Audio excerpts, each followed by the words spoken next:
वर्षभरापासून रस्त्याला पडलेले मोठे भगदाड बुजवायला प्रशासनाला वेळ नाही.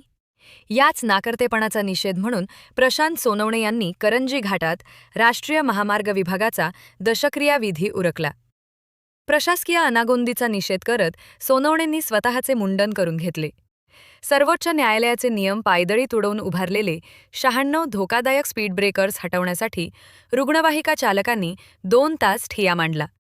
कर्तव्य कसूर करणाऱ्या कामचुकार अधिकाऱ्यांमुळे केंद्रीय मंत्री नितीन गडकरी बदनाम होत असल्याने त्यांच्या फोटोला देखील दुग्धाभिषेक घालण्यात आला.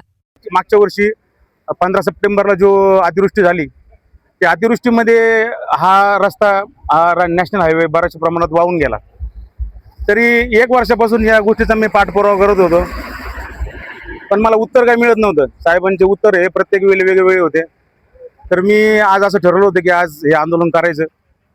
साहेब येऊन गेले आणि हा जो खड्डा आहे, हा जे वाहून गेलेला हे जो रस्ता आहे हा वाहून गेला नसता, पण हे जे साईडपट्टीचे जे गटारी नाली आहेत बाजूच्या, ह्या नालीचं काम ज्यावेळेस 15 सप्टेंबरला वाहून गेलं त्यावेळेस यांनी 16 सप्टेंबरला या सगळ्या नाल्या साफ केल्या. हे जर साईड नाल्या हे जर त्यावेळेस साफ केल्या असत्या तर ही जी होणारी हानी आहे, ही जे होणारा आपला रस्ता आहे वाहतूक हे वाहून गेलेला आहे, हा रस्ता वाहून गेला नसता. तरी माझं राष्ट्रीय महामार्गाच्या साहेबांना एक नम्र विनंती आहे, हा रस्ता तुम्ही लवकर तुम्ही पूर्ण करून घ्या. अहो हा रस्ता पहिल्यांदा रस्ता नव्हता, पहिल्यांदा रस्ता बऱ्याच प्रमाणात खराब होता.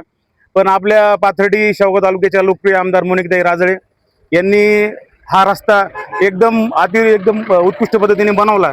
पण काय झालं की इथं बऱ्याचशा लोकांनी इथं गतिरोधकची मागणी केल्यामुळं हा रस्त्यावरती जवळजवळ पाथर्डी ते नगर 52 किलोमीटर याच्यावरती जवळपास 96 गतिरोधक आहेत.